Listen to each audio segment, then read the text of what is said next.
tänud tulemast tagasi ja saame minna edasi.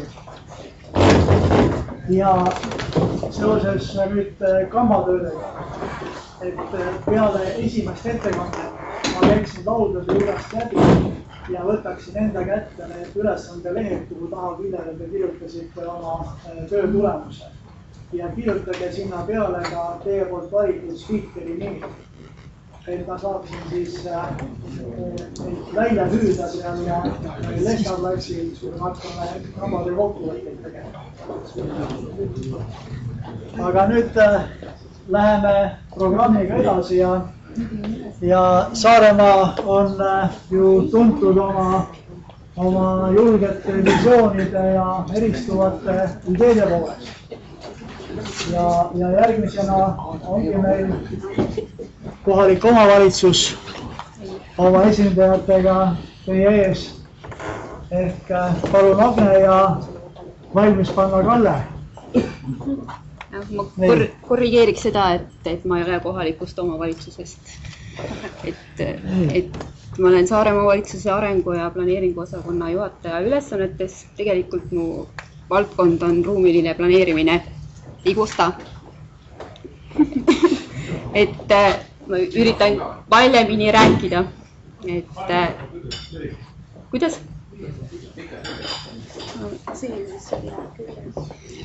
Et ta on siin lähedal, et kui püsite selle meetri raadiuses. Et paluti rääkida siis maakonna arenguvisioonist ja selle seotusest väikelaeva ehitusega. Et ma ei hakka siin rääkima, et kes või mis see maakond on, aga üritan siis rääkida sellest, et millised arengudokumendid on olemas ja millised võiksid olla. Ja esitlen siin siis natuke ka maakonna arenduse nõukogu mõtteid, mis ei ole siis minu mõtted. Et tegelikult on siis maakonnal olemas selline dokument nagu Saare maakonna arengustrateegia, mis peaks kehtima aastani 2020, mis koostati 2007. aastal, kus on siis püstitatud selline ilus visioon, et 2020. aastaks on saarlane uuendusmeelne inimene, kes eelistab siin elada ja töötada ja tal on siin olemas selleks kõik tingimused Saaremaal. Ja on siis ka lahti kirjutatud selline majanduse visioon ja siis eesmärkidest võib leida siis merendusklastri ja innovatsioonitööd eestvedava kompetentsikeskuse. Ja üldiselt ma võiksin sellega lõpetada, et arengustrateegia on olemas ja kehtiv ja me võiksime sellega rahul olla. Et kui me neid eesmärke vaatame, et siis tegelikult on siis selle merendusklastri ja innovatsioonitööd eestvedava kompetentsikeskuse nii-öelda siis asemele tulnud siis väikelaeva ehituse kompetentsikeskus, mis sisaldab siis nii üht kui teist. Et midagi on justkui ära tehtud ja midagi siis tuleks teha teistmoodi võib-olla. Et miks me peaksime nagu edasi vaatama on see, et teadupärast mõjutavad meid negatiivsed demograafilised protsessid, et elanikkond väheneb Saaremaal, eriti teeb muret see, et noored välja rändavad, et inimesi jääb vähemaks. Mingi hetk tekib meil ilmselt tööjõupuudus ja muud sellised rahvastikuprobleemid, millest siin kevadisel arengufoorumil oli palju juttu.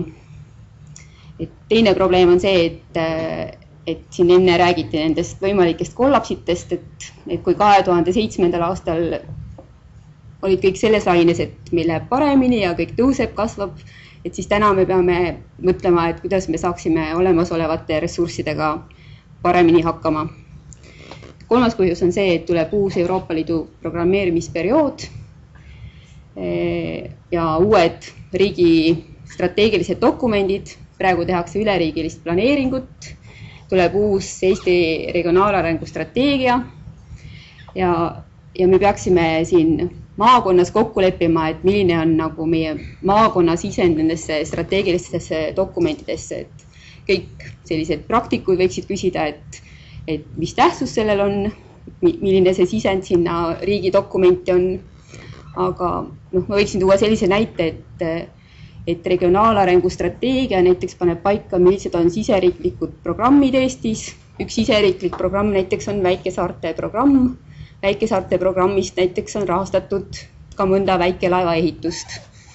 Et igasugused sellised siseriiklikud toetusskeemid tulevad just nendest suurtest riigi strateegilistest dokumentidest. Et selles mõttes ei ole see nagu vähetähtis, et milline meie sõnum sinna on.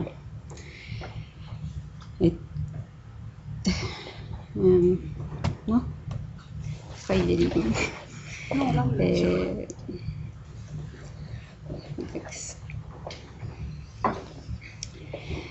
Ja siis maavanema juurde siis moodustatud väike inimeste grupp on nüüd mõelnud, et milline see meie uus selline nägemus või visioon Saaremaast võiks olla. Ja põhifookus on meil olnud sellele, et meil peab, et see, mis inimesi Saaremaal hoiab, on töökohad. Et tegelikult, et meil on vaja häid tasuvaid töökohti. Et siis tulevad ka teised asjad järgi. Ja sealt see visioon on siis nagu jagatud kahte sellisesse suurde plokki. Üks on siis meretarkus ja teine on see tugev kogukond. Ja praegu ma räägin siis veidike sellest meretarkuse plokist, mis siis hõlmab just seda majanduspoolt ja töökohtade poolt.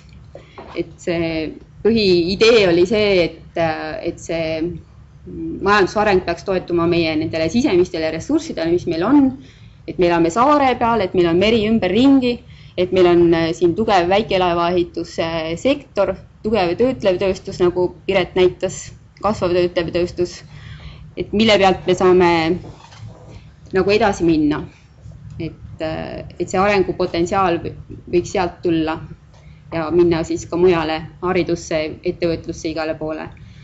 Ja väikelaevaehitus oli just oma siis selle eduga nagu fookuses, et me näeme, et sealt on võimalik tekitada uusi tasuvaid töökohti, et seal meie lauas oli just juttu sellest valdkonnaülesest koostööst, et see väikelaevaehitus saaks nagu hargneda ka teistesse valdkondadesse, või teistpidi siis see tehnoloogia, mis on kasutuses väikelaevaehituses, võib-olla on seda võimalik kohaldada hoopis mingites teistes valdkondades.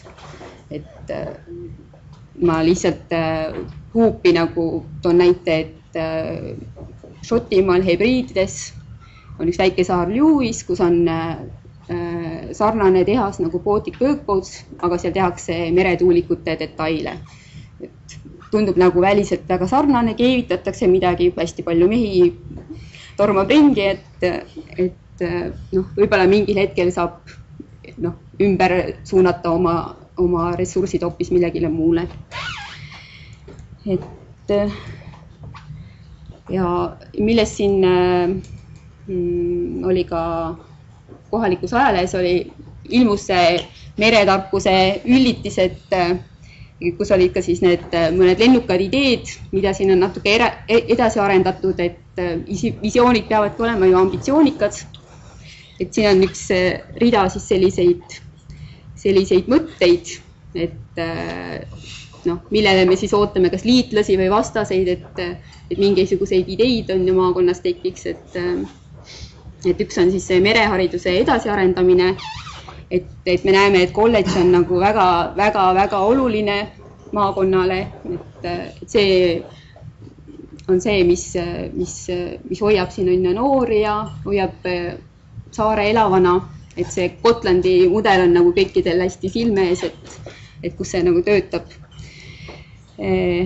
See suur lennukas idee, et Mereakadeemia võiks kõige täiega Saaremaale tulla. Samamoodi siis näiteks Veeteede Amet et riik võiks oma allasutusi Saaremaal näiteks hoida. Seesama sadamate arenduse mõte, et Saaremaa sadamas teatavasti praegu on detailplaneering menetluses ja seal on igasuguseid arvamusi, kohalikud on vastu, mõned on poolt, ja kui me vaatame suures plaanis maakonna jaoks võiks see ikkagi see sadam nagu töötama hakata lõpuks kauba- ja reisisadamana. Muidugi see kogu sadamate võrgustik, millest siin hiljem räägitakse, see väikesadamate võrgustik. Ja siis sealt edasi minnes siis selline rohkem nagu maainimeste ja põllumajanduse poole pealt siis rohemajandus, mis on tegelikult ka selline innovatsiooniga seotud tegevus. Ja näiteks taastuvenergeetika, kuna laevaehitus tegelikult on väga suure energiavajadusega haru ju, et laevaehitajad ilmselt peaksid ka mõtlema sellele, et kuidas siis oma seda energia kasutust nagu just nendest taastuvatest allikatest saada. Ja kuidas see visioon nagu võiks realiseeruda, et enne seda, kui see nagu praktikaks saab, et ta peab mingites strateegilistes dokumentides olema, et ma ei ole kindel, et kas selline dokument nagu maakonna arengustrateegia on, et kas ta nagu üldse töötab, et töötavad ikkagi need dokumendid, millel on nagu reaalne õigusjõud või kus on reaalne raha taga. Et maavalitsus näiteks ainuke õigusakt, mis tegelikult nagu töötab, on maakonna planeering, et praegu näiteks me tegeleme tuuleenergeetika teemaplaneeringuga, et kus pannakse siis reaalselt need alad või need tingimused, kus tuuleenergeetikat võib toota. Et teine näiteks Saarte koostöökogu, kes tegeleb siis liiderpõhimõttel raha jagamisega, et kellel on oma programm. Praegu tehakse Lääne-Eesti saarestiku biosfääriala programmi, mis tõenäoliselt läheb rahastamisele läbi KIK-i ja Keskkonnaameti. Ma tõin siin välja ka siis järgmise ettekandja Kuressaare linna arengukava, et tähtis on, et kõik need strateegilised dokumendid, et nad lähtuksid nagu ühest samast ideest või visioonist, et me kõik nagu toetaksime ühte ja sama asja. Et see nagu oli selle visiooni loomise mõte, et me lepiks oma vahel kokku, et need on meie ühised sellised lähteseisukohad. Ma nagu sellega lõpetaks. Annaks Kallele sõna. Aitäh. Kas on küsimusi? Strateegia nõustaja läks eriti südamesse see viimane visiooni tähtsus, mis seisnebki selles, et kui on nagu ühine nägemus tulevikus, siis need erinevad otsused, mis tehakse erinevate siis partnerite poolt, on tõenäoliselt samasuunalised. Nii et see on hea palun.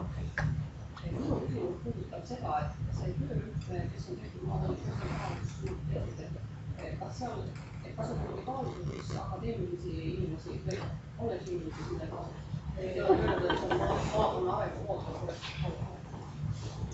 See töörühm on puhtalt maavanema poolt kolleegidel kokku pandud inimesed enda, aga see ei ole nagu välistatud, et on muutud või milline see kasutus sinna juurde nüüd ja tegelikult oli selle töörühma ettepanek see, et see kogu tehnilist mis iganes probleeme arutab peaks palju laiem olema. Tegelikult on nagu probleem see, et maakonnal ei ole ju sellist, et mis see maakond on, et see ei ole maavalitsus, see ei ole omavalitsuste liit, et ühegi organi tegelikult ka mandaati ei ole, et nii laiem nimekiri on elav. Aitäh. Ja edasi palun Kalle Pool. Kuressaare linna linnaga kõigest. Nii. Tere, nagu Jüri ette ütles, mina Kalle Pool Kuressaare linna valitsuses teen siin mõni aasta tööd.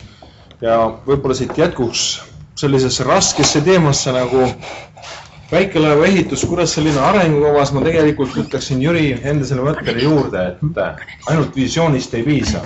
Tegelikult peab olema tarkust ja koostöötahet, sest kui sellesse tänasesse teemasse Kuressaare linna arengukavasse, mis on aastast 2005, peaks kehtima aastani 2013 sisse minna, siis paraku ei ole seal sõnakestki väikelaeva ehitusest ja kui me oleksime paberil oma elu edasi viinud, aga mitte kuulanud siin häid eestvedajaid, tarku mõtteid ja olnud teotahtelised, siis tegelikult täna Kuressaare, ma isegi ei tea, kui kaugele tegelikult siis see väikelaeva ehituse lastearendus, kompetentsikeskus ja kõik see jõudnud oleks, sest iseenesest meie tegutsesime. Me olime kogu aeg selle protsessi kõrval, ma julgeksin öelda. Aga et kuidagi ikkagi õigustust leida sellele, et kui paberil ei ole, mis seal siis olemas on, siis korjasin välja, et siiski Kuressaare linna arengukavas ettevõtluskeskkonnas on üpris hästi kirjutatud lahti need märksõnad, mille järgi tegelikult siis kõik need aastad siin toimitud on, sest iseenesest Kuressaare linn oli, ma natuke nostalgitsen, pakkumas esimest ümarlauda nendele väikelaeva ehitajatele, kes siis kogunesid ja otsustasid, kas üldse sellise arenguga nagu klastri arenguga kaasa minna. Pärast EAS-i poolt korraldatud klastrikoolitust oli optimisti oluliselt rohkem ja Kuressaare linn ühe vähestena on ühinenud väikelaeva ehituse klastriga assotsieerunud liikmena, mida me ka senini toetame.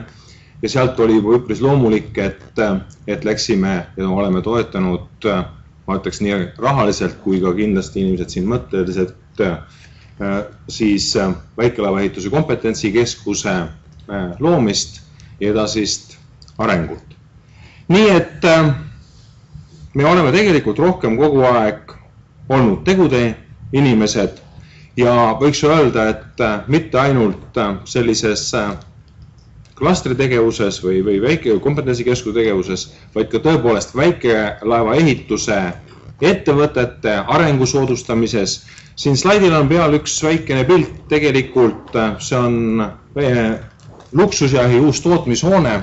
Kuressaare linn on toetanud ja püüdnud ääretult väikeseks viia igasuguse bürokraatia, seda tänu meie planeerimise arengu osakonna sellistele noortele inimestele, kes tulevad ka siin praegu, tegelikult, kes ütlevad, et ei ole ju tegelikult ületamatud mägesed, on ainult konkreetne soov ja tegevus. Luksusjahi puhul linn koostas planeeringu, võõrandas luksusjahile maa ja ühe aasta möödudes te täna näete, seal võite vaatamas käia uut tootmishoonet, mis on luksusjahi arenguks hädavajalik, see, et eksportida veelgi suurema gabariidilisi aluseid. Hetkel rajavad nad sinna oma müügiesindust juurde. Ma ütleks, et see oli ainus näide sellest, kus tegelikult välisinvesteeringute toomisel Kuressaare linn on toiminud paindlikult ja kui siin riigi tugi ja EAS-i tugi veelgi taha tuleks, siis iseenesest on meil küllalt seda maaomandit ja piirkonda, kus siin ühte või teist ettevõtlust edasi viia, sealhulgas ka laevaehitust, nii et olge, kui ettevõtjad tahate tulla, julgen lubada, et vähemalt hetkel Kuressaare linn ei ole bürokraatlik omavalitsus ja on valmis asjaga kiirelt edasi liikuma. Aga edasi arengukava 2014-2020 juurde, mida hetkel siis koostatakse, teesid on enamus sõnastamisel ja seal juba kindlasti saab konkreetselt olema oma koht ka väikelaeva ehitusel. Kindlasti ma loodan, et jätkub avaliku ja erasektori koostöö, sest et ilma selleta ei ole ka kohalikul omavalitsusel tegelikult jätkusuutlikkust, mis siin salata, eks ettevõtted loovad seda materiaalset baasi, millega siis ka kohalik omavalitsus saab edasi arengutes minna. ma väga loodaksin, et arengukavas ja kogu Saaremaa arengus võetakse ikkagi arvesse ka see haldusterritoriaalne ja piiriülene koostöö, mis tegelikult juba varasemalt meil nüüd juba ettevõtjate pigem ja omavalitsuse vahel on. Tore, kui see jõuaks ka omavalitsuste tasandile ja meie Saaremaal kehtiks üks põhiline, üks mereline maa ehk üks mereline maakond ehk puhas Saaremaa, no koos Muhumaaga muidu. Nii et ega siis rohkemat ei olekski vaja ja Kuressaare on igati seda protsessi vedamas, kui meil paraku tundub, et teisi omavalitsusi ei ole ja omavalitsuste liit ei tegutse. Aitäh!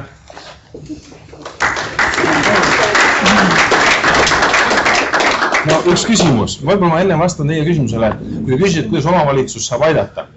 Me näiteks oleme täna pakkumas väikelaeva ehituse kompetentsikeskuse tulevasele professorile või ma ei tea, õppejõule, võib-olla ma pingutasin üle, kohe ametikorterit, mis kuulub Kuressaare linnale. Meil on piisavalt ettevõttes, paraku on üks, aga noh, parem üks professor on ju siin, kui ma ei tea, kui palju kuskil kaugemal. Viimasel slaidil oli sõna averus. Kas ei olegi ju uus eestikeelne sõna avaliku ja siis erasektori koostöö?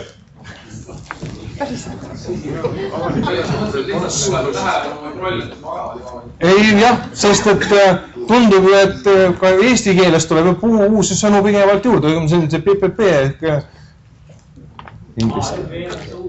Jah. No nii, aitäh. Kas on veel väikelaeva ehitusega seotud küsimusi? Ei ole. Tegelikult oli väikelaeva ehitus üks asi, aga väikelaeva ehitus tugi taristu arendamist, et kui palju seaduse arengukavas sees on. Aga mida konkreetselt silmas peate? Kuressaare linna sadam, Kuressaare jahisadam, Kuressaare sadam on taristu. Kompetentsikeskus, ma tegelikult unustasingi siin hüplikult öeldes, et tegelikult kompetentsikeskuse planeering ehk tegelikult selle katsebasseini hoone detailplaneeringu algatamine, läbiviimine ja vastuvõtmine Kuressaare linna poolt oli samamoodi, ma ütleks, et hästi kiire ja sujuv. Juurde veel aluste Majutus. Majutusasutusi teavad kindlasti meie turismiinimesed oluliselt täpsemalt on. Selles mõttes aluse enda majutus. Aga aluse enda majutus. Noh, see on täna jah, et paraku, kui me vaatame siit selles osas linnaruumis ei ole sellist kohta, küll aga oleks praegu Roomassaare poolsaarel, ma usun, et saarteliinidele kuuluval maal, saarteliinid olid mõni aeg tagasi veel siin meil osalised, et on täiesti koht olemas, kuhu saaks seda panna. Ehk see luksusjahk on arendanud ennast seetõttu järgi just Roomassaare tipus. On hea Valdo. Ütlesite, et on noored tulid töötajad siin näidake neile. Nii, palun. Jürgi Pehel, arengusosakonna juhataja ja Hannes Koppel, kes on emaneerimisosakonna juhataja.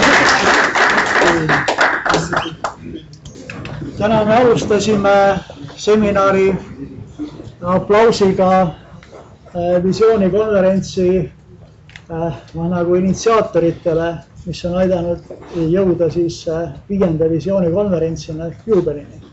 Ja peakorraldaja on olnud Kuressaare kolledž. Tegime aplausi Annile juba, nüüd aplaus ka Anne. Ikkagi juubel. Ja Kuressaare kolledž, seni kuni te pidasite oma nõukogu, on siin ju tulnud läbi kõikidest etteastetest oma olulisusega. Ehk nüüd siis palun teemaks panus väikelaeva ehitusse. Ma tänan. Tegelikult ma võiks kohale tagasi minna. Vastus on öeldud, roll on oluline. Pealegi ütleme pealkirjas täpsustatud, et mitte ainult väikelaeva ehitusse, vaid üleüldse regiooni, aga seda on, ma saan aru, siin tänase seminari jooksul ja kõikides eelnevates, kus iganes kohtumistel rõhutatud, et see roll regiooni arengus ühel kõrgkoolil on ääretult suur, ääretult oluline, peab jätkuma ja nii edasi. Lisaks ei ole siin seltskonnas tõenäoliselt ühtegi inimest, keda ma peaks ümber veenma, kes oleks teistsugusel arvamusel, et mida ma siis nüüd üldse räägin. Enne ma Kalle Kooviga rääkisin, et ega polegi midagi ütelda. Aga kui ma siin juba ees olen, siis ma ikkagi nagu ütlen ja tegelikult nagu selle mõttega, et seda sama tervikpilti ja seda olulist võib-olla nagu niisuguste erinevate kantide pealt veel kord üle korrata, sest oma tegevustes kaasa arvatud mu enda ülikool teinekord nagu unustab just selle tervikpildi ära, et aetakse nagu ühte liini, osutatakse näiteks ala teadmusteenust, tehakse ettevõttega leping, mis toob ülikoolile raha sisse, et see ongi nüüd nagu kogu regionaaltegevus, aga tegelikult see ülikooli panus regiooni, mis iganes toimetamisse on oluliselt laiem kui need üksikud kas koolitused või teenuslepingud, et selle jaoks on niisugust ülerääkimist ja jahumist nagu ikkagi aeg-ajalt tarvis. Tehnikaülikooli roll ja Tehnikaülikooli siin regioonis toimetamine läbi oma kolledži on muidugi äärmiselt oluline, aga minul endal hinges ja õnneks on mul väga palju mõttekaaslasi, on kogu aeg taustal see kogu Eesti tasakaalustatud areng ja sellepärast on ääretult oluline ja ääretult suurepärane, et tegelikult on olemas niisugune kolledžite võrgustik, see on avalik-õiguslike ülikoolide kolledži võrgustik on üsna ühtlaselt Eestimaa katnud, neid on praeguseks 7, oli 8 ülikoolledž on oma tegevuse lõpetanud, aga tuleb tunnistada, et tema panus just nimelt nagu sellesse regiooni arengusse ei olnud ka sedavõrd suur kui võib-olla kõigil meil teistel, et niimoodi ta nagu läks, et sellest 7 on 2 siis Tehnikaülikooli omad Virumaal ja Kuressaares. Tegelikult Tehnikaülikoolil on kokku 4 kolledžit, aga regionaalsetest me räägime nagu selles mõõtmes, mis on väljaspool ülikooli linnu. Ülikooli linnad on teatavasti meil Tallinn ja Tartu, ehk siis regionaalsed on need, mis sealt kõik väljapoole jäävad. Tartu ülikoolil on Pärnus, Narvas ja Viljandis oma üksused, Viljandis Kultuuriakadeemia nime all ja Tallinna ülikoolil on siis Haapsalus ja Rakveres. Kusjuures me siis hoiame kangesti kokku ja üritame ka niisugusi programmilisi seisukohti väljendada, üritame erinevaid ministeeriume selle üle mõtlema panna, et üle Eesti on olemas niisugune ülikoolide võrgustik, mida töövahendina saaks väga paljude programmide elluviimisel palju paremini kasutada kui siiamaani. Need ponistused väga paljuski põrkavad nagu selle vastu, et ei suudeta teha valdkonna üleseid programme. Ka kõik ministeeriumid koostavad oma kavad, oma programmid, kus küll tuuakse nagu need mõõtmed, et kuidas see ühte või teist asja mõjutab, aga seda, et midagi nagu koos toimes planeeritakse, selleni ei ole jõutud. Ja kui ma jõuan oma väheste slaididega viimase slaidi juurde, siis sellega ma tahan ka jälle kokku võtta, et ka meie regionaalarengu strateegia analüüsis rõhutatakse jällegi, et valdkonna üleseid meetmeid on vaja.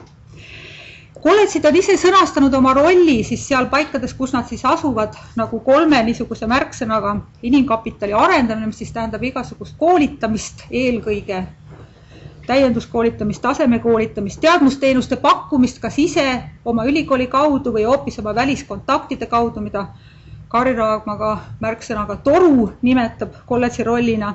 Ning viimane äärmiselt oluline roll on osalemine selles piirkondlikus arendustegevuses, kõiksugustes töögruppides, igasugustes jututubades, nendest aruteludes niisuguse tähtsa asja välja noppimine, et see oleks nüüd nagu selle ülikooli kohaloleku ja tema jätkuva arengu nagu niisugune vajalik eeldus.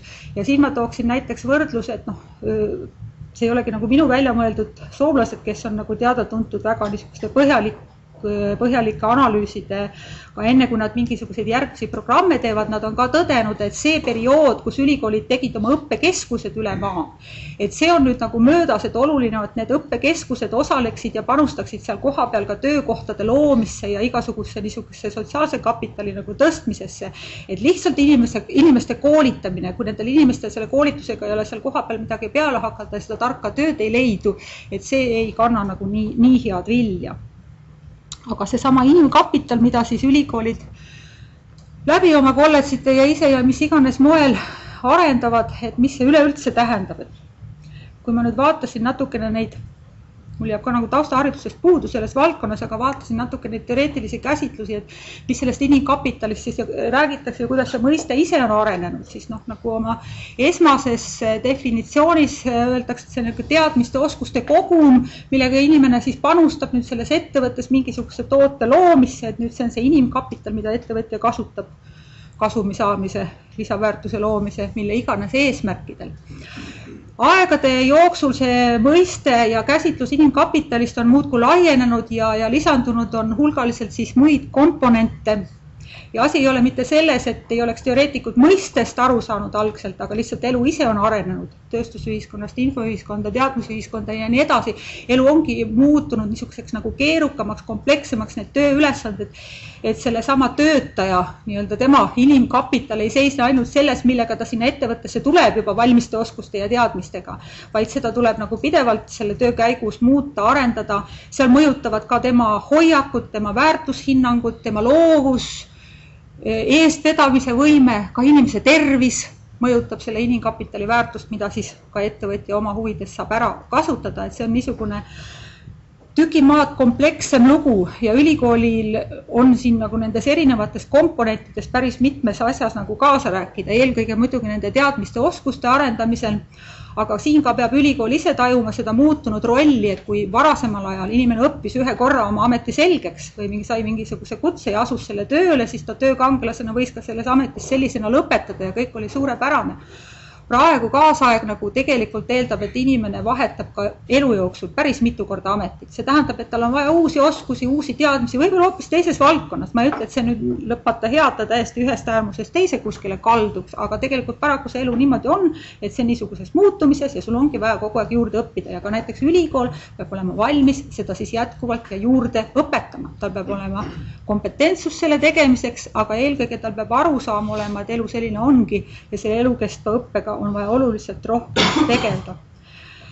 Ütleme nendest komponentide loendust, mida see inimkapital kõik kujutab, siis võib-olla tervisega ei ole ülikoolil väga palju pistmist. Samas näiteks, et kui see õpikeskkond on selline, mis soodustab õppimist ja loob inimesel hea meeleolu ja hoiab tema vaimse tervise korras, siis selles mõttes on jälle ikkagi väga palju kaasa rääkimist. Ja seda inimkapitali väärtustamist võib vaadata ka nagu kahest aspektist ja tegelikult veel mõnestki muust aspektist, aga eelkõige, et kuidas seda inimkapitali, seda tervikut nüüd nagu luua, kuidas teda edasi arendada, kuidas teda kaasajastada ja ütleme nii ettevõtja kui ka ülikooli seisukohalt, et kuidas seda ära kasutada heas mõttes, et kuidas ta panna nagu teenima oma selle tootmise heaks, kuidas luua siis niisuguseid tooteid, mis siis müüvad ja mis sellele ettevõtte arengule kaasa aitavad. Seda ülikoolide niisugust terviklikku tegevuse nagu olulisust ja omavahelist nende valdkondade seotust ei taju tegelikult ülikoolid ka väga selgesti.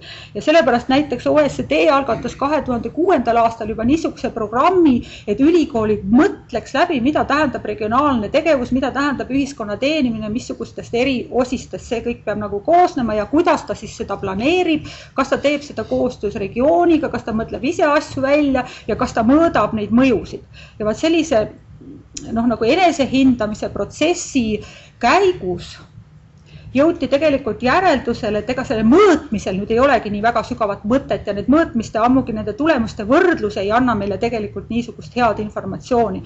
Aga kõige parem tulemus on see, et seda koos nende regiooni tegijatega üheskoos planeeritakse, arutatakse ja niimoodi nagu lihtsalt omavahel suheldes asja kõige paremini edasi arendatakse.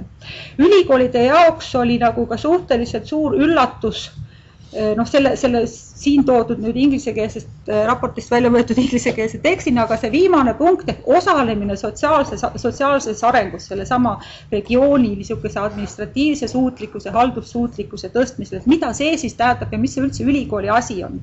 Aga nii nagu kolledž on püüdnud siin Saaremaal osaleda, et nendes igasugustes töögruppides oma teadmist siis nagu sisse tuua, et see tegelikult on nagu vastastikune protsess, et nendes töögruppides osalemisel me ka kuuleme ja saame nagu teadmist, et mida siis regioonil tegelikult puudus on, mida oma õppekavades peaks nagu muutma ja mis nagu selles protsessis tuleks teistmoodi teha.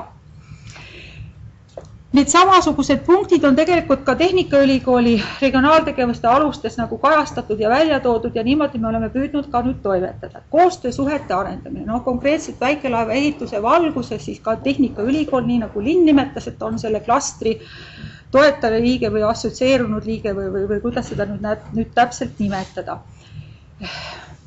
Väikelaeva ehituse liidu reorganiseerimise juures, nende arutelude juures on kolledž olnud tegelikult, kui meenutada niisugust projekti nagu Eesti regionaalse innovatsioonistrateegia loomine, siis tookord, aastaid on sinna iganes palju tagasi, otsiti maavalitsusest kontakti ja otsiti toonasest maakondlikust arenduskeskusest kontakti, et kes oleks need võtmeisikud, kes tulevad nüüd üle Eesti kokku ja hakkavad koos arutama, et mis ühe või teise regiooni rosin on. Tookord oli olukord selline, et ei maavalitsusest, Leo Filippov, anna mulle andeks, sina olid ka tookord arutelude juurest, aga niisugust püsivat arutelude jätkaja esindajat ei leidnud. Ka maakondlik arenduskeskus oli üsna oma mõõna seisus ja seis oli siis selline, et kolledži esindajatena Anne Keerberg ja Maret Pank hakkasid nendel aruteludel käima, kus siis koorus nüüd välja, et see paadi ehitus on tegelikult selline rosin, mille peale siis Saaremaaga peaks oma arengusuunad nagu toetama.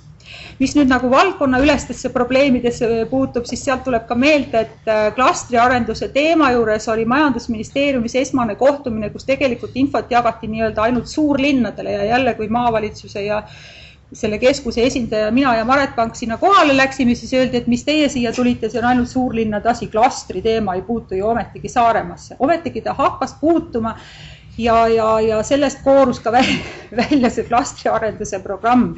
Ehk et väikestel asjadel on eluõigust, kui siin suudetakse nagu omavahel asjad läbi arutada ja kokku rääkida ja niimoodi see kolledž nagu selle eestvedamise juures tõepoolest nende suhete loomisel oli. Koolitustegevus, väikelaevaehituse ühisõppekava on ehe märk, kuidas me selles osas siis nüüd ülikoolina kaasa aitame. 2009 projektrühm alustas, 2010 saime ametliku õppekava õiguse ja 47 üliõpilast oli sellel kaval aastavahetuse seisul. Rakendusuuringud, teadus- ja arendustegevus. Uuringud kõigepealt sai tehtud ju, et kuivõrd seda õppekava üldse tarvis on, Anni eestvedamisel tehti selle klastri või selle sektori, õigemini klastrist väljapoolegi selle sektori olukorra analüüs, koolitusvajaduse analüüs, et selle põhjal sai ka see õppekava välja töötatud. Nüüd edasi sealt on suured plaanid siin juba materjaliuuringute osas, et võib-olla see ongi meil nagu Tehnikaülikooli mehaanikateaduskonnaga niisugune kõige suurem võimalus ja väljakutse selles osas nagu edasi areneda ja suhted avalikkusega on tegelikult see koostöösuhete arendamise teema, aga ka veel niisugune nagu turundusvaldkonna teema, millega siis haakub näiteks see tänane visioonikonverents, eks ole, et me siis seda 5. aastat juba teeme ja ei mõtlegi ausalt öeldes ära lõpetada. Ehk et need koostööpunktid, mis on ülikool endale seadnud läbi selle väikelaeva ehituse, on tõepoolest väga konkreetsed väljundid leidnud. Aga kuhu nüüd nagu edasi minna ja millele niisugust nagu tulevikus nagu suuremat tähelepanu pöörata, siis need mõtted tekkisid mul just nimelt selle uue regionaalarengu strateegia neid töödokumente lugedes, kus siis tuuakse välja, mõtlen, et just meie arengut nagu puudutavad märksõnad olen ma siia nagu koondanud, et esiteks see tõdemus jällegi, et riigisisesed regionaalsed erinevused on märkimisväärselt suured. Meil on niivõrd väike riik ja meil on ometigi nii suured erinevused. Sellele järeldusele tuldi ka muideks selles OECD programmis, et hea küll, et meil ei olegi oluline nagu neid mõõdikuid ja asju nagu riikide vahel võrrelda ja ühes ja teises riigis on häid näiteid, aga just nimelt, et riikide enda sees on niisugust nagu tegemata tööd ja kooskõlastamist ikkagi tohutult palju. Selles samas regionaalstrateegias siis see teine märksõna koht, et meil on demograafilised muutused, millest on palju räägitud, aga tegelikult mida me peaksime ka märkama, et on tohutult suurenenud inimeste mobiilsus. Ühest kohast teise liigutakse märksa rohkem suuremate kiirustega, nagu me teame, eks ole, aga selle sama liikumise juures ka tehakse tööd erinevas kohas, õpitakse erinevas kohas ja vaat nüüd peaks ka näiteks see ülikool tulema selle protsessiga kaasa, et oma õppemeetodites, oma õppevormides, oma õppesisus suutma pakkuda inimestele, kes liiguvad ja on mitmes kohas ja mobiilsed ja tahavad pidevalt ümber õppida, et neile nüüd nagu väärikat asja pakkuda.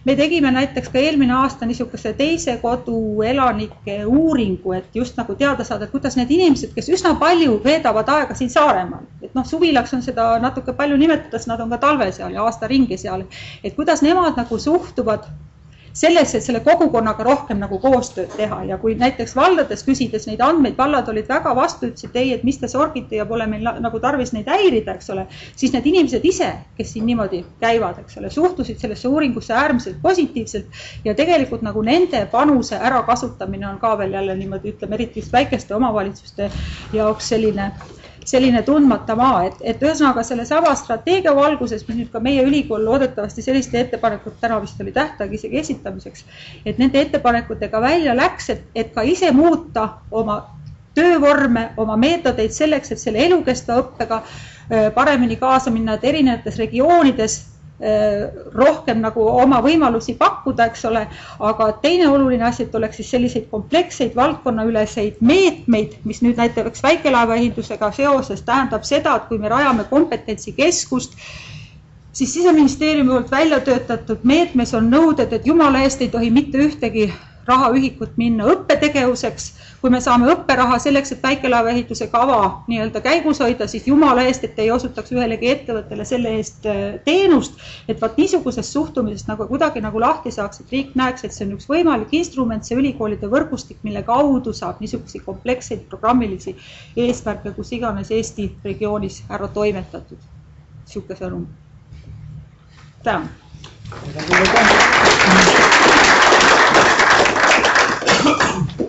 Nii, palun küsimusi, mõtteid seoses Anne ettekandega.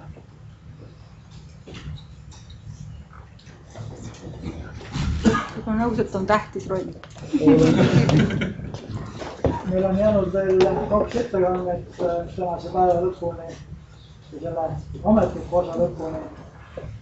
Ja nüüd läheb järg Majandusministeeriumi.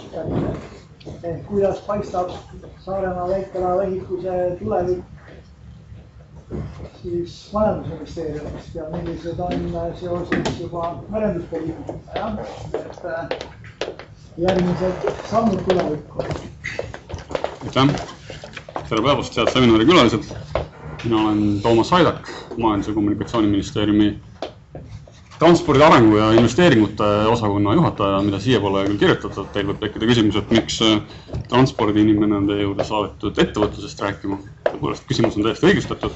Sellel väike seos siiski on, et nimelt on mul viimased paar aastat olnud au koordineerida merenduspoliitika välja töötamist ja selle käigus siis on minusse ka süstitud selline usk väikelaevaehitusse või pigem siis nagu laevaehitusse tervikuna kui olulisse majandusharusse Eestis. Ja just eile oma puhkuse viimasel päeval sain ma ka rõõmustav uudise, et valitsus on lõpuks pärast seda väga-väga pikka protsessi merenduspoliitikaga heaks kiitnud. Et see on selline positiivne kontekst ja foon, millest alustada, millest ma räägin siis selle aja jooksul. Niivõrd kuivõrd see läheb kokku pealkirjaga, ma loodan siiski, et läheb. Et kõigepealt paari lausega, ei hakka merenduspoliitikast tervikuna rääkima, paari lausega väikelaevaehitusest merenduspoliitika kontekstis, siis ühe slaidiga ka, mis on tehtud perioodil 2006 kuni 2013 EAS-i toetusmeetmete alt. Ja siis oma ettevõtlusosakonna kolleegide abiga olen ka mõned punktid ette valmistanud siis ettevõtluse kasvustrateegiast järgmisel eelarveperioodil. Et ma arvan, et ei ole vist väga mõtet minna praegust toimivate EAS-i toetusmeetmete detailidesse, et need teil suure tõenäosusega on nagunii teada ja need kestavad ka nagunii ainult napid 1,5 aastat. Et esimene teema, väikelaevaehitus merenduspoliitikas. Et merenduspoliitikas on siis 5 prioriteetset suunda. Nendest esimene on ettevõtlus ja see on kahtlemata ka Majandusministeeriumi jaoks selline kõige südamelähendasem ja kandev teema, kuigi me oleme alati üritanud rõhutada, et ettevõtlus ilma nende teiste prioriteetide täitmiseta üksinda ei ole ka jätkusuutlik. Ja omakorda siis selle ettevõtlusprioriteedi all on 4 tegevussuunda, kaubalaevandus, reisilaevandus, logistika ja 4. siis laevaehitus. Ja tegelikult, olgem ausad, kogu selle laevaehituse, sealhulgas siis väikelaevaehituse osa suures osas on ikkagi panustanud Anni, kes siin samas istub ja võib-olla teise suurtemate laevade poole pealt PLRT. Ja need teemad, mis välja on toodud, ma arvan, et teie jaoks eriti üllatusena ei tule, et need on suhteliselt sellised tuntud ja lähtuvad ka sellest väikelaevaehituse uuringust, mis 2009 valmiseks. Et sealt need teemad on tulnud mis juba töösse on läinud, kui ise teate, väikelaevaehituse kompetentsikeskuse loomine ja eks neid EAS-i toetusmeetmetest, nagu te näete ka järgmiselt slaidilt, et eks sealt juba on osaliselt neid tegevusi ka tehtud. Aga mis veel võib-olla lisaks tähelepanu juhtida, et mis võiks mõjutada väikelaeva ehitust merenduspoliitika muus kontekstis, et ma tooksin välja selle väikesadamate teema, millest Kerli Koppel, mis osas ka lähemalt räägib, et ka selles väikelaevaehituse uuringus on välja toodud ühe probleemina või lihtsalt aspektina see, et siseturg on väike ja selle väiksuse üks põhjuseid on ka see, et meil puudub selline korralik väikesadamate võrgustik. Ja väikesadamate võrgustiku väljaehitamine järgmise 7 aasta jooksul on üks olulisemaid prioriteete. Ja see näitab ka võib-olla seda, et sellise arengudokumendi kirjutamine, millesse sageli suhtutakse suhteliselt kriitiliselt, et on üks paber, mis läheb võib-olla riiulisse, et siis sellel siiski on sellised omad nagu kaasnevad positiivsed mõjud just selle protsessi näol, selle väljatöötamisprotsessi ajal, et kui siin 2-3 aastat tagasi see väikesadamate võrgustiku idee oli selline pigem 20 aastat entusiastide peas olnud asi, eks. Siis selle 2 aasta jooksul on seda nii palju nämmutatud, eks. Kui meie käest keegi küsib, et no mis te siis järgmise 7 aasta jooksul teete, siis me ütleme kohe väikesadamate võrgustik. Et see on nagu igale poole nüüd sisse kirjutatud inimesed, kes ka varem sellest mitte midagi ei teadnud, nüüd räägivad sellest, et väikesadamate võrgustik on ikka oluline. Et see protsess iseenesest on oluline ja ma arvan, et nii-öelda sõnal on jõud. Ja ma usun küll, et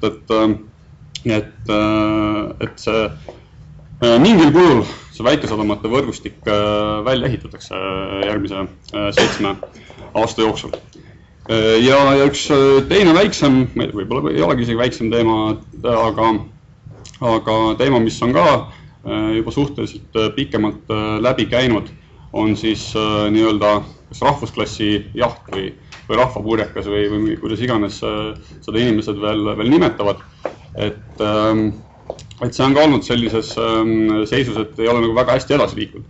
Aga ma loodan, et saab ka nüüd tuule tiibadesse ja me ikkagi oleme võimelised selle projektiga lähiaastatel edasi minema, mis siis võiks nagu soodustada seda siseturu tekkimist nii ehituse kui ka remondi kontekstis. Nii, mida on siis tehtud sellel või käimasoleval eelarveperioodil? Et kokku siis meie arvutuste järgi on väikelaeva ehituse sektorisse või sellega seotud tegevustesse EAS-il poolt siis kaasfinantseeritud 5,7 miljoni euro ulatuses. Sellest suurim loomulikult kompetentsikeskus ja ka muud suuremad valdkonnad on arusaadavalt, eks tehnoloogia investeeringud ja ekspordiga seotud meetmed, mis on igati loogiline ja ei ole tegelikult ka saladus see, et kes on need suuremad toetuse saajad, eks need on need suuremad ettevõtted ikkagi, Baltic Workboat, Saarepaat, Luksusjaht, aga ma arvan, et see jaotus iseenesest on suhteliselt hea, et erinevatest meetmetest on projekt rahastatud. Kas paistab piisava suurusega välja, et millised on siis uue ettevõtluspoliitika, nimetame seda lühidalt niimoodi väljakutsed. Et siin kambade lauas ka mainiti ära, et ei teata midagi sellest, et Eestis oleks tööstuspoliitika. Tööstuspoliitikat tõepoolest ei ole, aga see ettevõtluspoliitika, mis siis peaks ka tööstust katma, on olemas ja on iseenesest ju kahetsusväärne, et sellest midagi ei teata, samas on see ka suhteliselt arusaadav.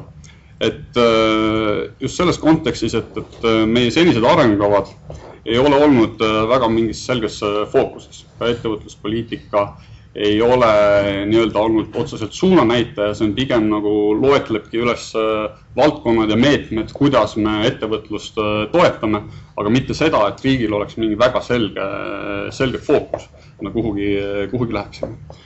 Ja mõnes mõttes on see ka nagu ajamärk lihtsalt, et kui seda tehti 2000 alguses, et siis oligi tegelikult nii ettevõtluse kui ka avaliku sektori võimekuse tase selline, et üritatagi teha ükskõik mida, peaasi, et oleks ettevõtlikke inimesi, et oleksid ettevõtted, kes midagi teeksid, et see fookus tollel hetkel ei olnud niivõrd primaarne. Mis sellest tulenevalt siis praegused väljakutsed on? Et ma arvan ka, et siin midagi väga üllatusena ei tule, et on selge, et probleem on selles, et ettevõtete vahel valitseb nagu selge ebaühtlus, et on vähe suuri ja väga edukaid ettevõtteid, kes annavad suure osa sisemajanduse kogu toodangust. On vähe ambitsioonikaid ettevõtteid, on madal teadus-arendustegevuse innovatsioonitase, et kõik need probleemid on suhteliselt teada ja ka avaliku sektori poole pealt see, et mida tõi välja Riigikontroll, et puudub ettevõtluspoliitika kompetents, et ega see on karm hinnang iseenesest, aga seda ei saanud öelda, et see otseselt vale oleks. Mõnes mõttes on see ka hea, et kui inimene on hea ettevõtja, siis ta ei peakski ametnikuna töötama, vaid ka nagu ettevõtjana. Aga see jätab siis ametnike ridadesse need inimesed, kes ettevõtlusest midagi ei tea. No nii hull see ka siis siiski loodetavasti ei ole. Ja kui me võrdleme neid väljakutseid väikelaevaehituse SWOT-iga, et siis ka siin on need võimalused, nõrkused, ohud suhteliselt kattuvad. Et iseenesest neid küsimusi või väljakutseid, mis on väikelaeva ehituse ees, et neid peaks lahendama ka ettevõtluspoliitika. Eesmärgid ei ole ka arusaadavalt midagi väga uuteks, et ettevõtjad oleksid pädevad, ettevõtted hästi juhitud, rahvusvaheliselt konkurentsivõimelised. Kus siis see uus nii-öelda lähenemissuund välja võiks tulla, nagu ma ütlesin, et selles kehtivas poliitikas ei ole nagu selget fookust. Et üritame leida seda fookust, mida me praegu nimetame kasvualadeks, et oleksid mitte niivõrd sektorid eraldi, kuivõrd sellised terviklikud väärtusahelad, et me oma ressurssi, nii rahalist kui ka tegelikult pigem varem räägitud inimkapitali ressurssi ei paiskaks igale poole laiali, vaid oleksid sellised Eesti majanduse juba praegusest spetsialiseeritusest ja konkurentsivõimest lähtuvad valdkonnad, mida me siis eelis arendaksime. Kui te nüüd küsite, et kas väikelaevaehitus võiks olla üks nendest, siis vastus on jah ja ei, et need kasvualad on nagu selles mõttes hoopis laiemad, et need ei ole sektoripõhised, et näited on toodud siit, et mis võiks olla üks sellise kasvuala skoop, et sellisel juhul me ei räägiks mitte väikelaevaehitusest, isegi mitte laevaehitusest, võib-olla merendusest, et merendus tervikuna, või siis mingid muud laevaehitusega seotud valdkonnad, siis, mis moodustaksid mingi tervikliku ahela. Aga loomulikult on seda paberi peal lihtsam niimoodi kirja panna, kui reaalsuses ellu viia, et kui me võtame kas või seda esimest finants- ja logistikateenused, siis logistikateenuses tegelikult meil on hea konkurentsivõime, aga merenduspoliitika kontekstis on seda tugevalt rõhutatud, et see on üks olulisemaid lisandväärtusi loovaid majandussektoreid. Aga finants näiteks, mis kõlab väga selliselt glamuurselt ja palju raha sisse toovalt, eks, et ideed, et teeme sellise finantskeskuse nagu Šveits või Luksemburg, eks siis tegelikult see ei ole niimoodi tegemise asi. Et see ei ole niimoodi, istume maha ja siis 2 aastat teeme ja siis tulebki välja. Et see on praktikas ikkagi vajab mingit teatud konteksti, vajab inimesi, suhteid, võrgustikke, et kõik see tegelikult puudutab ka ülejäänud neid kasvualased, lihtsalt finantssektor on selline markantsem näide, millest ma arvan, et enamus saavad aru, eks. Uued tegevussuunad siis nende kasvualade puhul, et jälle jätkuks eelmisele eelkõnelejale, et kus need kasvualad siis ikkagi tulla saavad või mis on see kriitiline ressurss, et siis see ongi tegelikult see inimkapital ja oskusteks.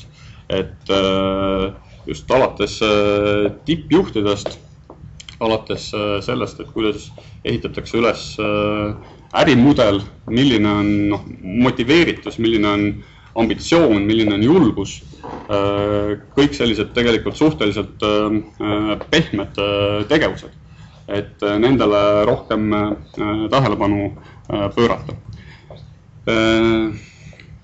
Veel siis, et pigem nagu väljakutsena välja jälle tuua, et kui me selle poliitika uut kvaliteeti otsime, et näita milliste tegelikult väljakutsete eest me seisame.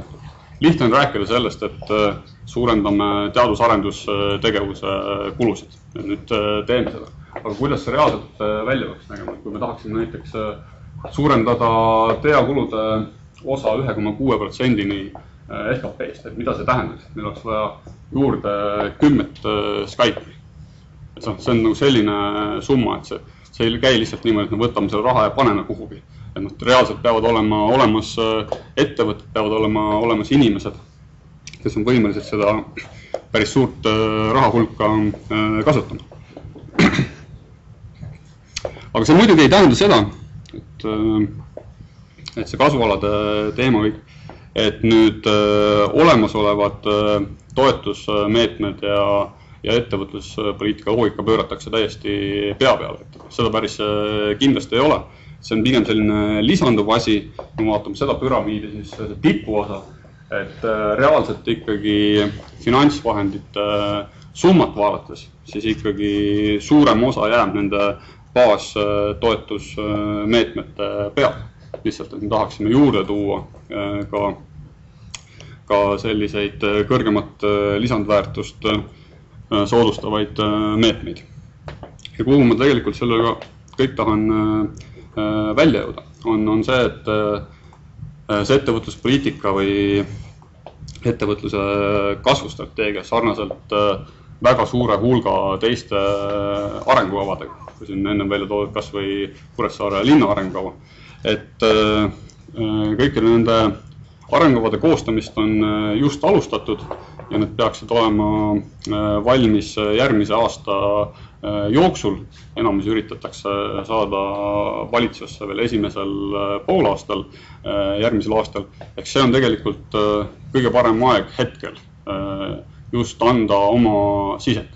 Et kuidas siis, kas ja kuidas võiks olla väikelaeva ehitus osa mõnest kasvualast, sellisel laiemal makrotasemel vaadates, või siis kui rääkida konkreetsemalt toetusmeetmetest, ütleme nendest klassikalistest toetusmeetmetest, kas eksporti või masinatesse, seadmetesse, et siis millised on väikelaeva ehituse vajadused nende meetmete kontekstis. Et me oleme siin, Anni on välja toonud näiteks prototüüpide ehituseks, mis seni ei olnud vist üldse, ei olnud võimalik EAS-ilt toetust saada. Et sellised mikrotasemal küsimused ka, et mida siis oleks võimalik poliitika kujundamisel ja nende meetmemääruste väljatöötamisel arvestada. Et kahtlemata me ei eelda seda, et iga ettevõtja ise nüüd tuleb oma tööajast, aga siis läbi erialaliitude, klastri, ülikooli, et nende inimeste, kes esindavad seda sektorit, siis see sisend on just praegu, nüüd järgmise, ütleme, poole aasta, võib-olla isegi aasta jooksul kindlasti kindlasti oodatud ja nagu ma selle väike sadamate näite juures välja tõin, et sõnal on jõud, et võib-olla 9 korda ei kuulata, aga 10. korral juba kuulatakse, et lihtsalt natukene kannatust on vaja ja saab reeglina ikkagi kõik asjad tehtud. See oleks praegu minu poolt kõik tähtsad.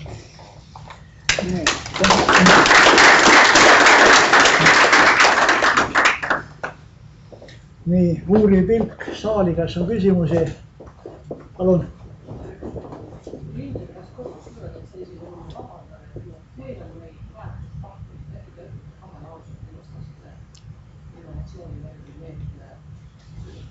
Ega ma seda väga täpselt, või tähendab üldsegi täpselt öelda ei osta, et pigem on see võib-olla isegi laevaehitusega natuke nagu haakub, et kui pakutakse väga kliendispetsiifilisi lahendusi.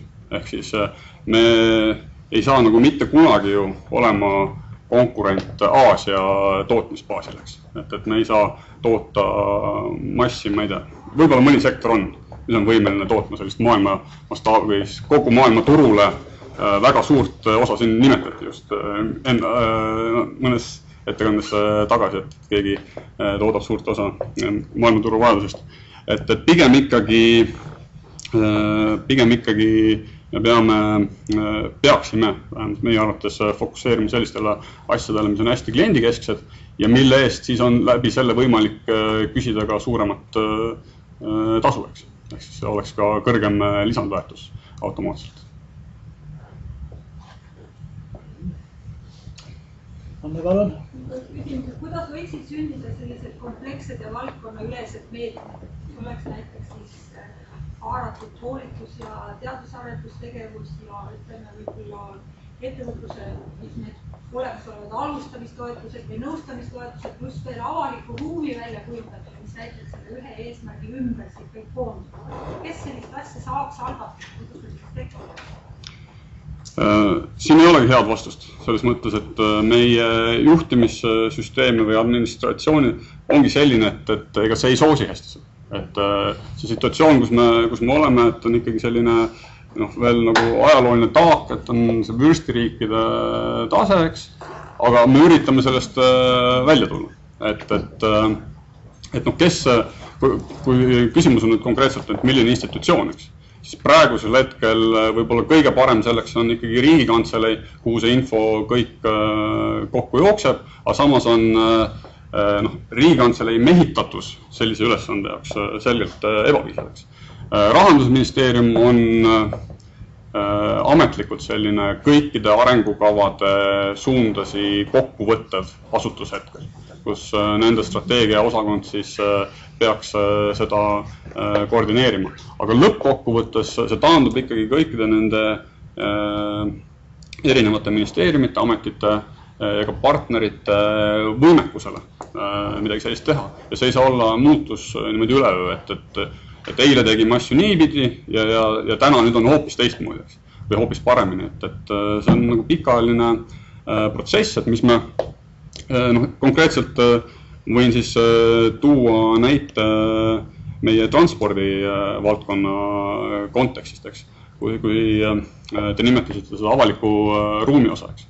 Et seni me oleme transpordi lahendusi teinud ikka kui sellisest transpordiökonoomikast lähtuvad, et kui palju inimesi, mis raha eest ja mis meetodiga me ära veame, eks.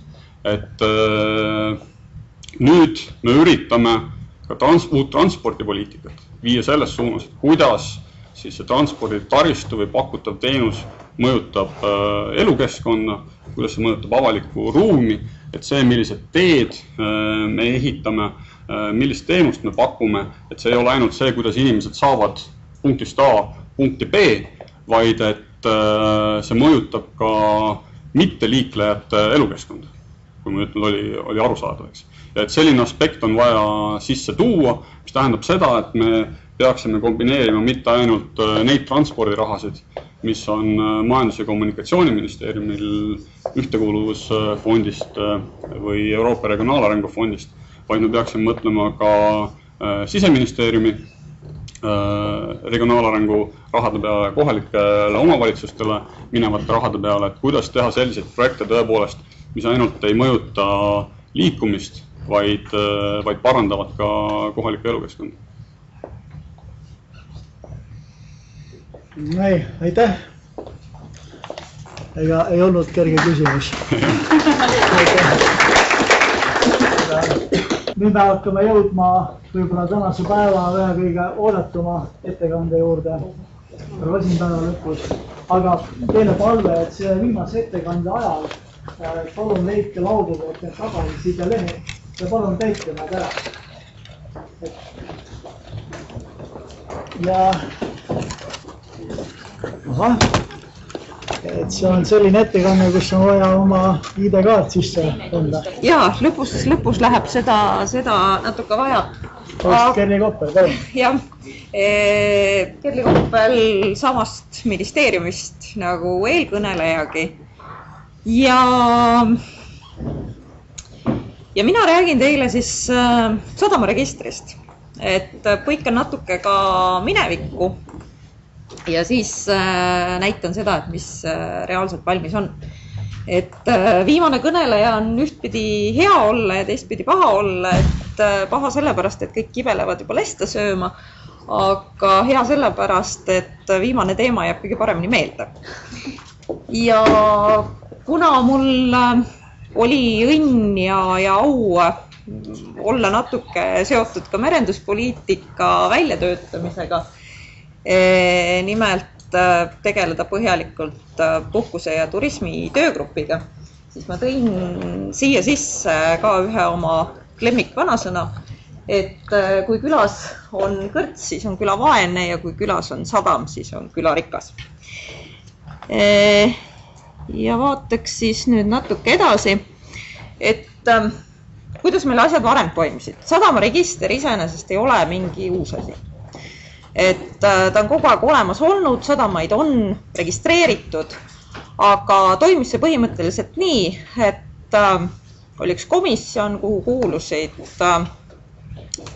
väga paljude ametkondade esindajad, kes suuremal või vähemal määral sadamaid kontrollisid. Nemad siis tulid Veeteede Ameti juhtimisel kokku, läksid sadamasse, vaatasid üle, tegid oma märkuseid ja lõpuks, kui see töö oli siis tehtud, siis koostati sadama laevaliikluseks avamise akt. Siis valmistas sadama pidaja ette sadama passi ja saatis selle Veeteede Ametile kontrollimiseks.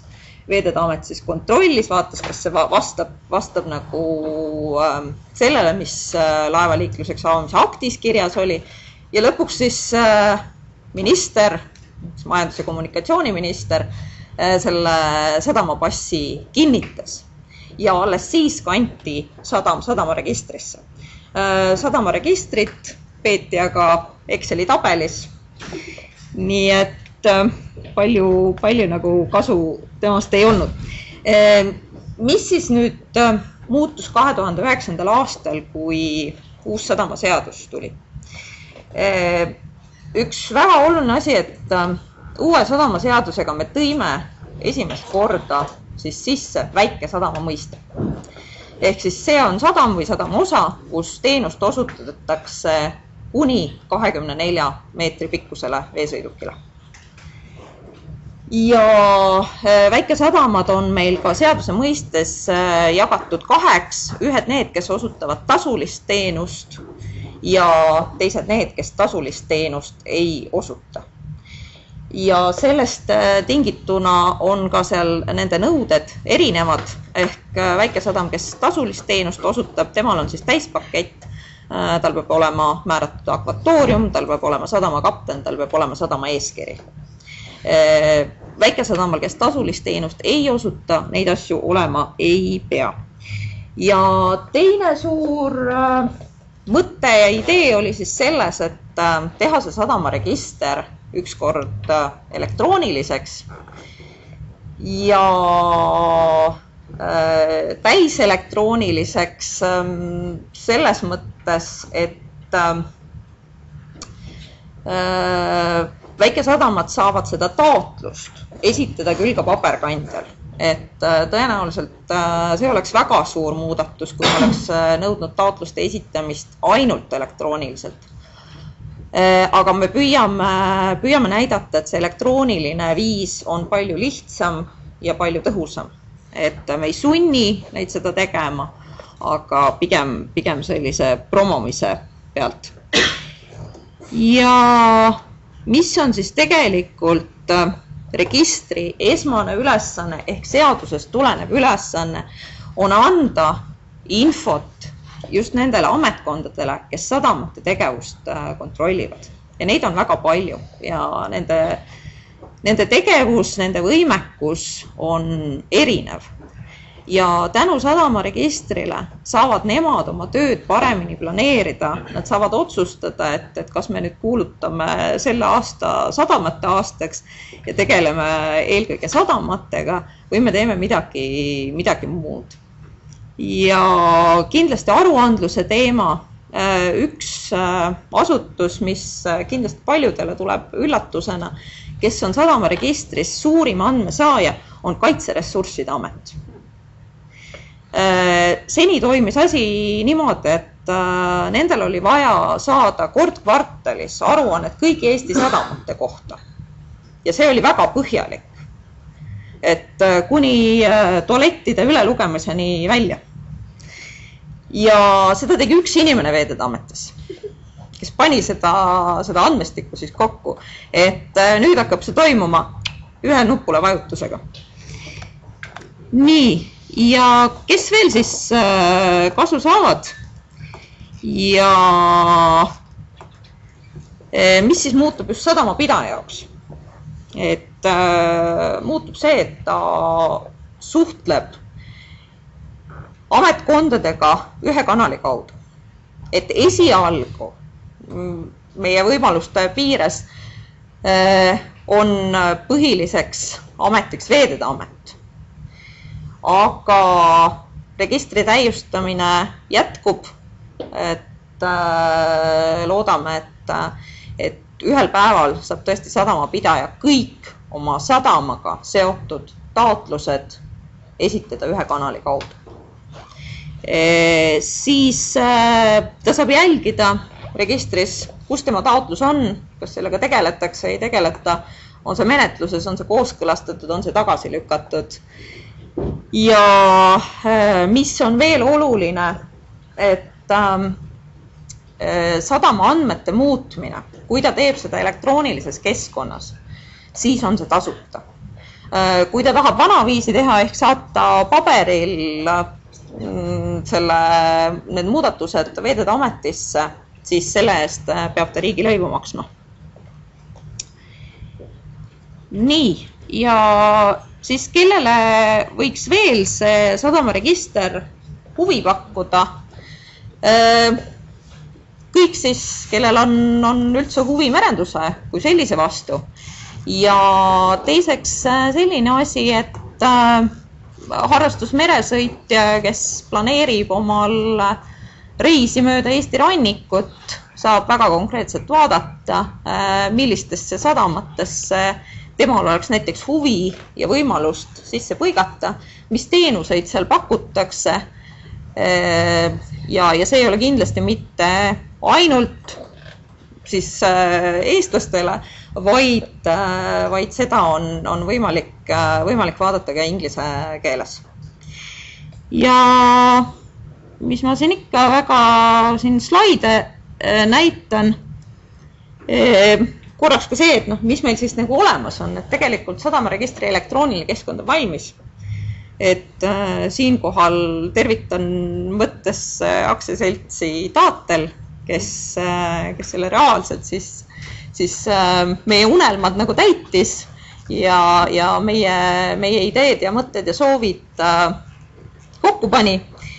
Ja mis me nüüd teeme edasi, on see, et need sadamad, kes tegelikult on juba kantud sadamaregistrisse ehk sinna Exceli tabelisse, et nende andmed kannab elektroonilisse keskkonda Veeteede Amet. Et meil on praegu registris 138 sadamat vähemalt sama palju, kui mitte 3 korda rohkem, tuleb neid kindlasti juurde. Ja sadamatel endal on kohustus siis need andmed üle kontrollida ja enne me kindlasti seda registrit avalikuks ei tee, kui need 138 sadamat on oma andmed üle vaadanud, vajadusel täpsustanud ja vajadusel täiendanud. Ja mis me siis edasi teeme? Et loodame, et siis järgmisest aastast, kas nüüd kohe 1. jaanuarist, aga hea oleks, hakkab siis see sadamaregister ka sellisel kujul tööle, et need uued sadamad, kes tahavad ennast registrisse kanda, saavad teha seda juba elektroonilise keskkonna kaudu. Ja kindlasti, nagu iga uue asjaga, vead hakkavad alles siis välja tulema, kui asi tööle hakkab. Et me oleme seda küll katsetanud ja proovinud igat pidi, aga juba on mõtteid tulnud, et kuidas asja muuta. Nii, aga oma silm on kuningas. Ehk siis katsume sinna sadamaregistrisse sisse saada. Nii, selline on siis avaleht.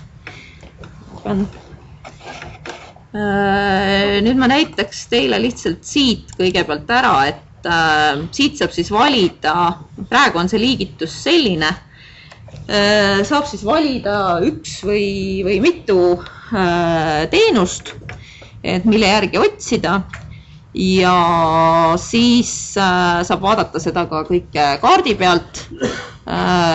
Inglise keeles on ka see kõik juba olemas, aga nii. Proovime nüüd sinna ka sisse saada. Et sisse logimine hakkabki toimuma ID-kaardiga.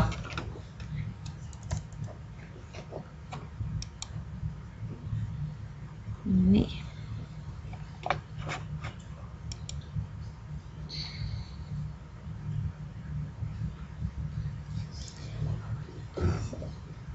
Loodame, et tehnika siis ometi täna alt ei vea. Tavaliselt see nii on. Ja.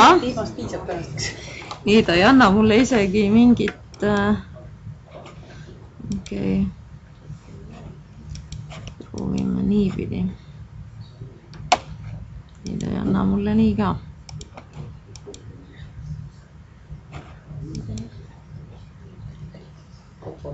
Üleval on nii see, et... Jah, ta ei...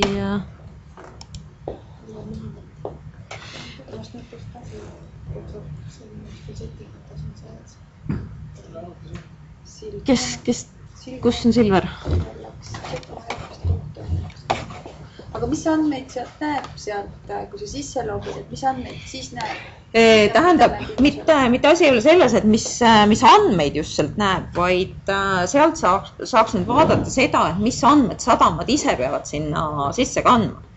Et seal on kõik need andmed ka, mis on näiteks sadama eeskirjas, tuleb sinna eraldi sisse kanda just sellepärast, et oleks võimalik seda aruandlust teha.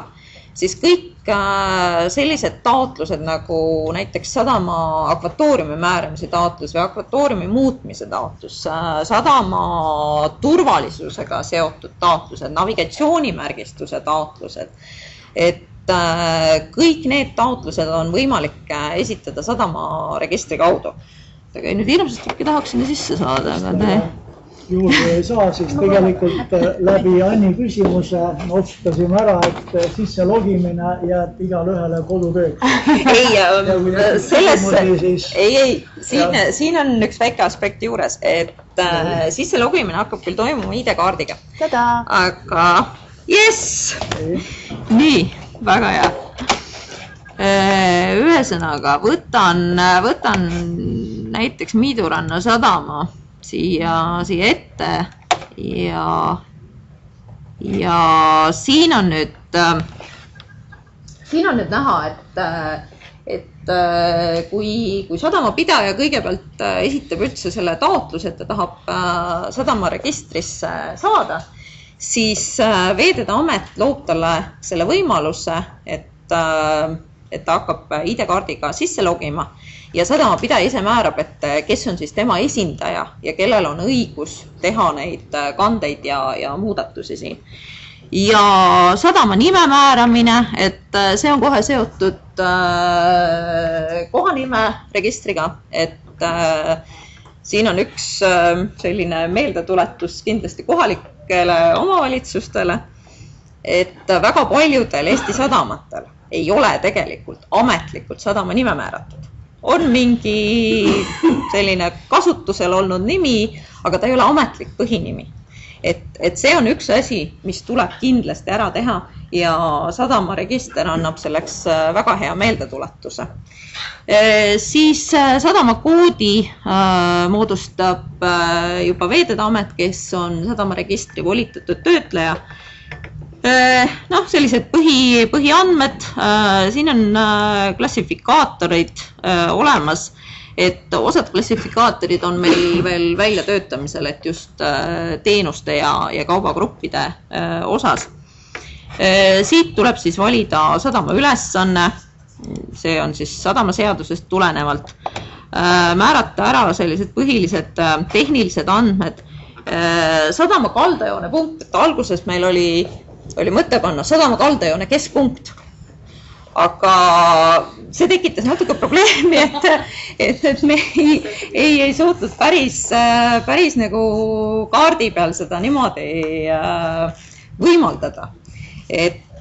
Aga miks me panime just kaldajoone punkt on see, et tegelikult kohanimeregistris kasutatakse küll koordinaati, aga tihti see asub täiesti X kohas. Et kui me räägime sadamast ja sadama maa-alast, siis sadama maa-ala võib olla väga suur. Ja et hiljem kõik nagu kaardi peal, just avalikus rakenduses näeks selline kena välja, oleks hea, kui sadam asuks ikka nagu mere ääres, mitte paar kilomeetrit sisemaa poole. Sadamapidaja andmed, sadamakapteni andmed, et see on jälle, sadamakapteni andmed on ühildatud juba selle andmebaasiga, mis Veeteede Ametis olemas on, et kuna nemad atesteerivad just suurte sadamate sadamakapteneid, et väike sadamakapten teatavasti ei pea olema atesteeritud. Nüüd sadama maa-ala, et sellega oli kohe selline huvitav juhus, et me tutvustasime seda sadamaregistri elektroonilist rakendust nüüd mingi 6 aega tagasi suurtele sadamatele. Et olid ka väikesadamad kutsutud, aga paraku nagu, me kõik teame, suvel on neil just hooaeg ja tööd palju ja et nendest kohale tuli ainult Helle Hallika. Aga sügisel kindlasti jätkame seda sadamaregistri tutvustamist ja ilmselt siis septembris-oktoobris, et vaatame, kuidas nagu aeg võimaldab ja millal väikesadamatel on rohkem võimalust selliste tubaste töödega tegeleda, et siis näitame neile ka. Ja sadama maa-alaga kohe tekitas suurtes sadamates sellist, ma ei ütleks, et protesti, aga et sadama maa-ala on teatavasti see ala, kus reaalselt sadamateenust osutatakse. Et see ei ole kõik sadama kinnistud kokku. Ja suurtel sadamatel tekkis selline foobia, et kui nad märgivad ära sadama maa-ala, see võib väga väike olla, et äkki keegi vaatab, et mis asja, et Tallinna sadam ongi nii väike ainult, nalja teetava, et äkki mõni investor arvab, et tal ei tasugi kohale tulla. Aga selle sadama maa-ala saab joonistada kaardi peal ise. Et avate kaardirakendused, ma ei hakka siin Miiduranna oma praegu lahti tegema, et kaardirakendus, kannate punktid, ükskõik kui palju ja määrate ise ära siis selle ala, kus reaalselt sadamateenust osutatakse. Sadama akvatooriumi andmed, teenindatavad veesõidukid, siia tulevad ka klassifikaatorid kõik juurde. Siis järgmine on siis hästi põhjalik on sadamateenused ehk siis need põhiteenused kõigepealt, mis tulenevad sadamaseadusest ja siis käideldavad kaubagrupid, kõik lisateenused, siis sadamal endal olemasolevad abilaevad, kui tal abilaevade teenust pakub näiteks sadamaoperaator, et siis see läheb juba teiste teenuste alla.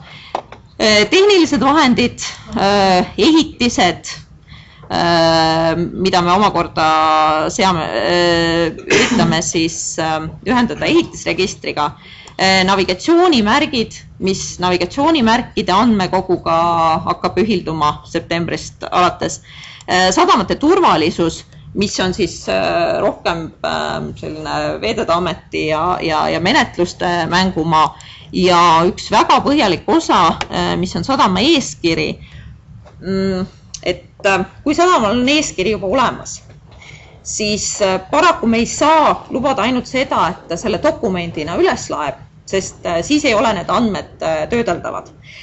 Samas väga mugav on tal teha nii, et kui tal seda eeskirja konkreetselt veel olemas ei ole, siis ta lööb siia need andmed kõik sisse ja kui siia alla nüüd kõik on sisse kantud, siis on siin selline koht, et koosta eeskiri ja siis juba nende andmete baasil tuleb tal eeskiri PDF-ina ilusti välja.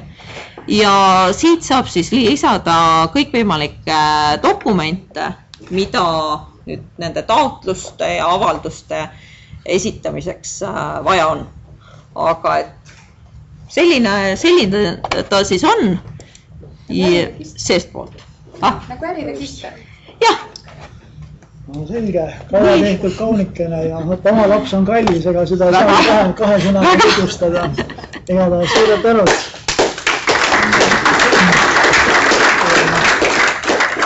Et kui on küsimusi, siis ma olen nädalavahetustel tavaliselt Kuressaares. Üks küsimus on kohe.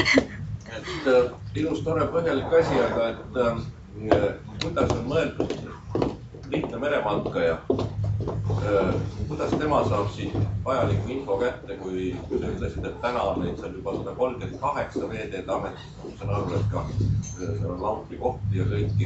Kuidas ta ei hakka vaatama, kes on seal kapten või vaide pikkus, et kuidas see oleks niisugune merematkajale selline lihtsalt visuaalselt kiiresti arusaadav info, et ma planeerin oma sõitu sinna. Ja pigem see peaks toimuma ikkagi nende samade teenuste järgi. Et mis on need teenused, mis talle sadamas huvi pakuvad, et mida ta tahab sadamast kindlasti saada? Aga võtame näiteks Niiduranna sadamasse ei tule kellelgi pähegi minna, sinna arvestusalusega ei lähe.